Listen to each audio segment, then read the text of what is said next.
Hello. जय हिंद दोस्तों। आशा करते हैं आप स्वस्थ होंगे। मैं विवेक अपने इस यूट्यूब चैनल करियर में आपका स्वागत करता हूं।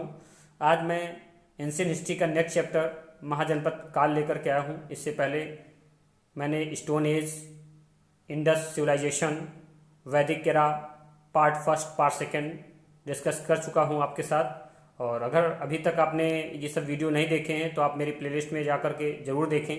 और अगर अभी तक आपने मेरा चैनल सब्सक्राइब नहीं किया है तो उसे ज़रूर सब्सक्राइब कर लें और प्लीज़ बेल आइकन को पुश कर दें ताकि आपको आने वाले मेरे हर एक वीडियो की नोटिफिकेशन मिलती रहे। तो बढ़ते हैं। आज मेरा नेक्स्ट चैप्टर जो है एंशियंट हिस्ट्री का वो है महाजनपद काल। इसमें बात कर लेते हैं इसमें क्या एग्जाम के पॉइंट ऑफ व्यू से क्या महत्वपूर्ण है। तो एग्जाम के पॉइंट ऑफ व्यू से मोस्टली ये पूछा जाता है कि महाजनपद काल का उल्लेख किन ग्रंथों में मिलता है। ये क्वेश्चन तो ये बनता है। दूसरी बात, महाजनपद कालों की संख्या क्या है ये पूछ लेता है। और ज़्यादातर क्वेश्चन ये पूछता है कि किस महाजनपद की कौन सी राजधानी थी। ठीक, उसके डिटेल में थोड़ा बहुत जो होगा मैं आपको बताने का प्रयास करूंगा। तो बढ़ते हैं, इसी क्रम में बात करते हैं।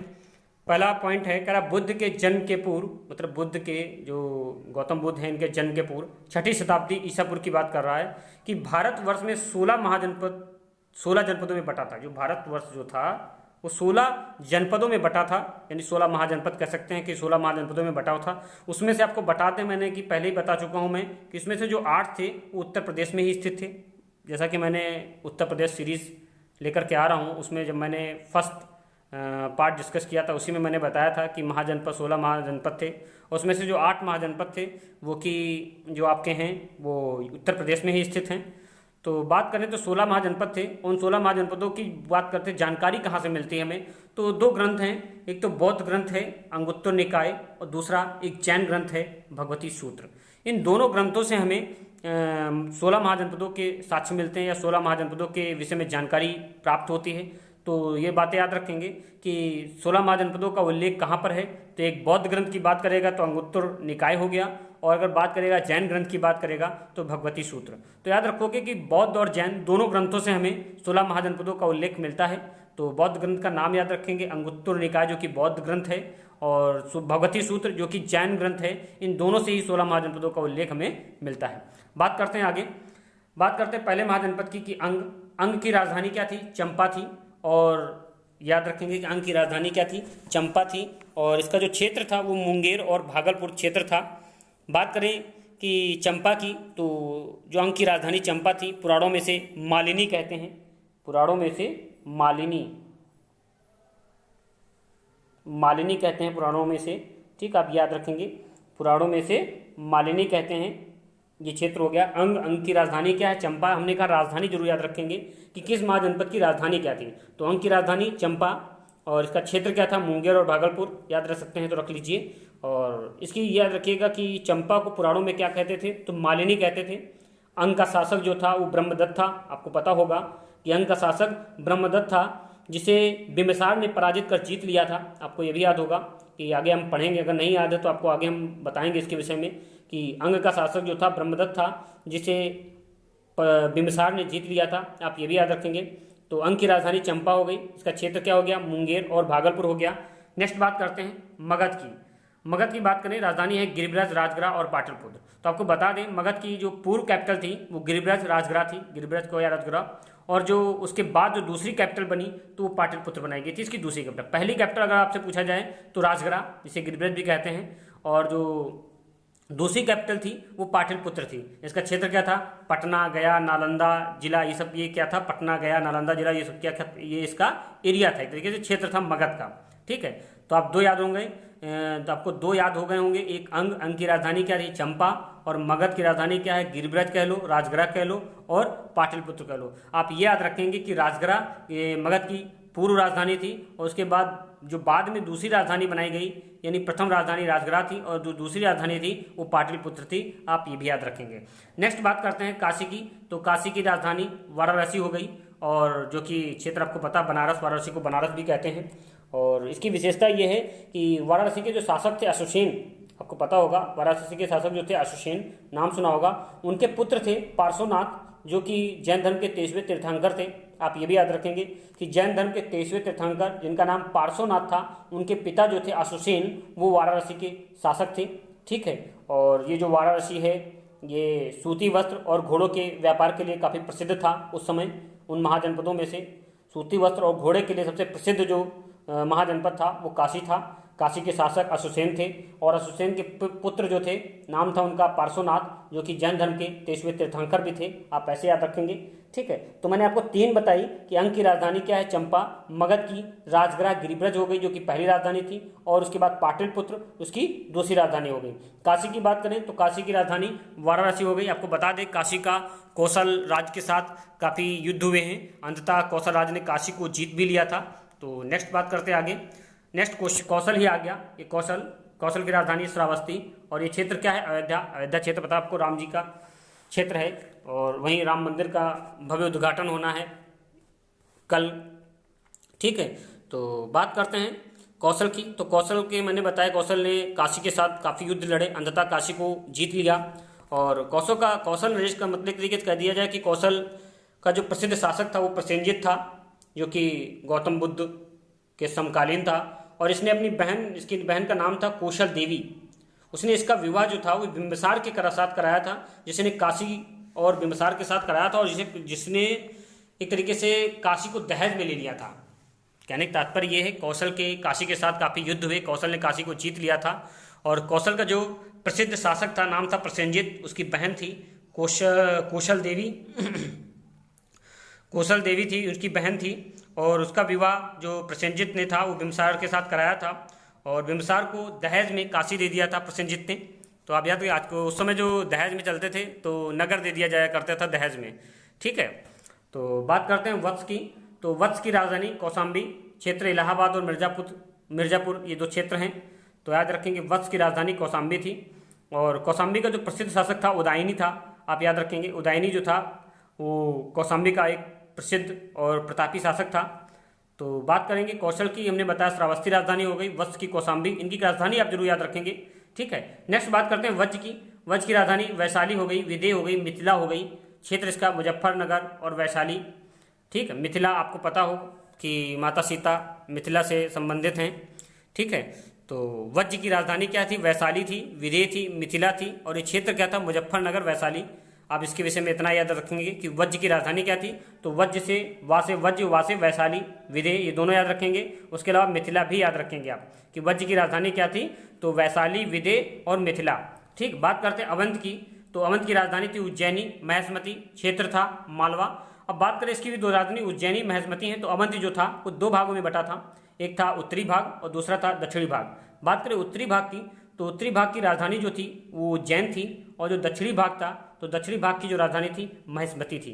आप याद रखेंगे अवंत जो था 2 भागों में बटा था, और इसके जो उत्तरी भाग था उसकी राजधानी उज्जैन थी, और जो इसका दक्षिणी भाग था उसकी राजधानी महेशमती थी। और ये क्षेत्र क्या था, तो ये मालवा क्षेत्र था, आप ये भी याद रखेंगे, ठीक है। बात करते हैं मल्ल की। तो मल्ल की राजधानी कुशीनगर है। आपको पता है कि मल्लों की राजधानी कुशीनगर है, जैसा कि मैं पहले बता चुका हूँ, अपने वीडियो में डिस्कस कर चुका हूँ इसके विषय में कि मल्लों की राजधानी क्या थी, तो कुशीनगर। तो कुशीनगर मल्लों की राजधानी थी, क्षेत्र था देवरिया, बस्ती, गोरखपुर, ये क्षेत्र है ये मल्लों का।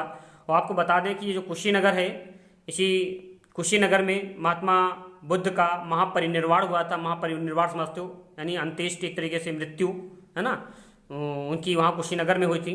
तो आपको एक ये भी याद रखेंगे कुशीनगर जो था वहाँ पर महात्मा बुद्ध का महापरिनिर्वाण हुआ था।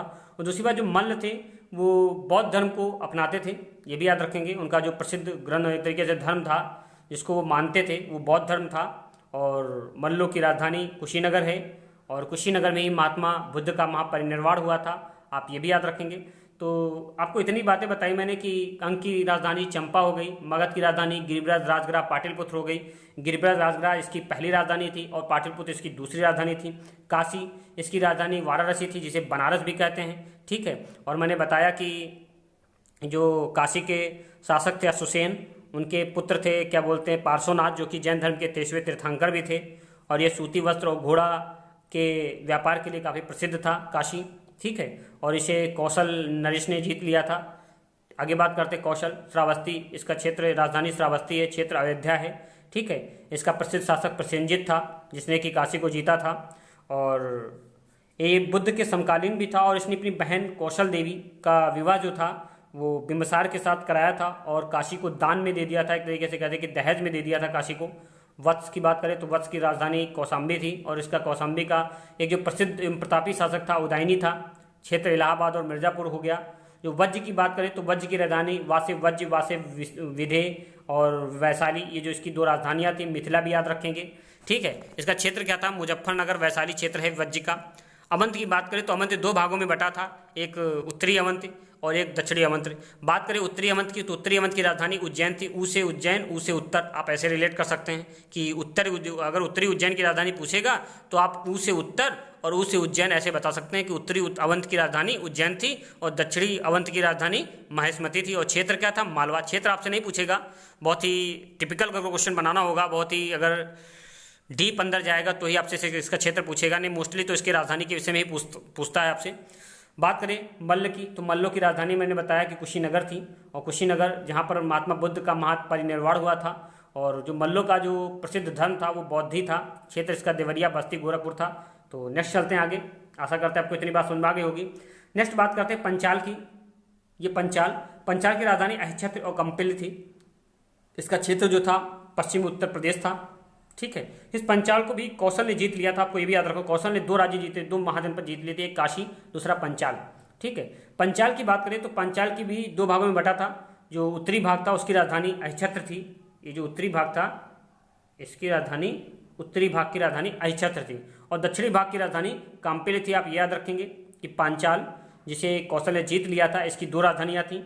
इसे दो भागों में बांटा गया था, एक उत्तरी भाग, एक दक्षिणी भाग। तो उत्तरी भाग का जो पंचाल था उसे अहिच्छत्र की उसकी राजधानी थी, और जो दक्षिणी भाग का पंचाल था उसकी काम्पिल राजधानी थी। आपको पता पंचाल नरेश ध्रुपद थे, जिनकी पुत्री थी द्रौपदी, जिस पर पूरी महाभारत निर्भर करती है, ठीक, आप याद रखेंगे।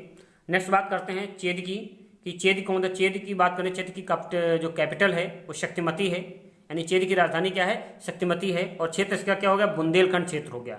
और ये जो बुंदेलखंड क्षेत्र क्या है, एक तरीके से ये भी कह सकते हैं जो चेद है वो यमुना और नर्मदा नदी के मध्य स्थित है। आप याद रखेंगे कि चेद जो है इसकी राजधानी शक्तिमती है, और इसका जो विस्तार है बुंदेलखंड क्षेत्र भी कह सकते हैं, या ऐसे कह सकते हैं कि यमुना और नर्मदा के मध्य इसका विस्तार है। इतनी बात याद रखेंगे। बात करते हैं अस्मक की, तो अस्मक की राजधानी पोतली या पोतन। अस्मक की पोटली या पोतन। अस्मक की राजधानी क्या है, पोटली और पोतन, ये दो राजधानियां थी। ये पोटली कह लो या पोतन कह लो, दोनों में से कोई बात नहीं है, कोई भी याद रख सकते हैं आप, पोतली या पोतन। तो और ये क्षेत्र क्या था इसका, नर्मदा और गोदावरी के मध्य। तो अस्मक का जो विस्तार है वो नर्मदा और गोदावरी के मध्य इसका विस्तार किया गया है, ठीक है, यह विस्तार है इसका। नेक्स्ट बात करते हैं गंधार। गंधार की कैपिटल तक्षशिला, आप नाम सुनते होंगे बहुत तरीके से, तक्षशिला, जो कि व्यापार और शिक्षा के लिए काफ़ी प्रसिद्ध था। इसका क्षेत्र जो है पेशावर रावलपिंडी क्षेत्र है गंधार, ठीक है। गंधार नरेश शकुनी नाम सुना होगा महाभारत में, ठीक है। तो उसी की कैपिटल जो थी तक्षशिला थी, और तक्षशिला से आचार्य चाणक्य भी संबंधित हैं, ठीक, आपको पता है।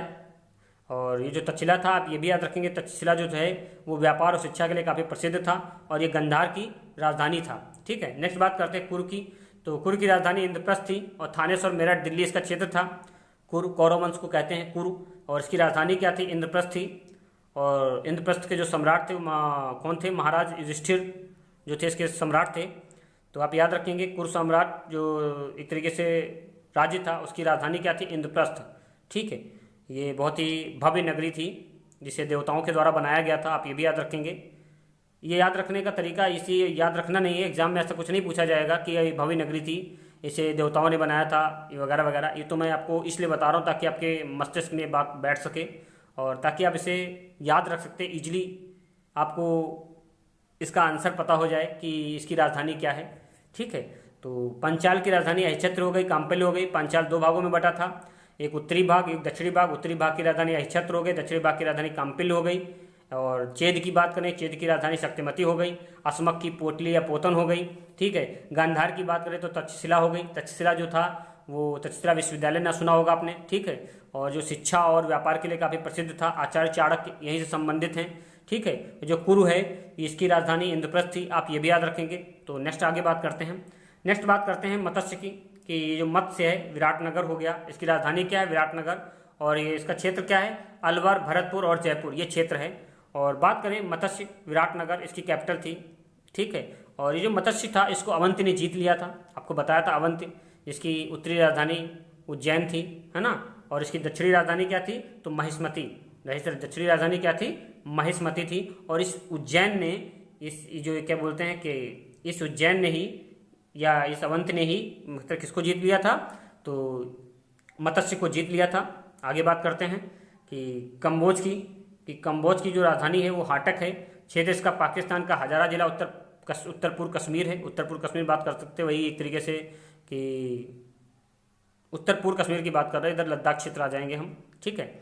तो ये कंबोज की राजधानी क्या थी? हाटक थी, आप याद रखेंगे। और सूरसेन, इसकी राजधानी क्या थी? मथुरा। और ये क्षेत्र क्या था? ब्रजमंडल। तो आप ये भी याद रखेंगे। तो ये चैप्टर हो गया। इसकी राजधानी मोस्टली हमने कहा इसकी आप राजधानी याद रखेंगे, क्योंकि एग्जाम में राजधानी पूछी जाती है, या तो ये पूछ देता है कि इन 16 महाजनपदों का उल्लेख किस ग्रंथ में मिलता है। तो दोनों में मिलता है, आप याद रखेंगे। बौद्ध ग्रंथ की बात करेगा तो अंगुत्तर निकाय, उसमें भी मिलता है 16 महाजनपदों का उल्लेख। और जो भगवती सूत्र है जो कि जैन ग्रंथ है, इससे भी 16 महाजनपदों का उल्लेख मिलता है।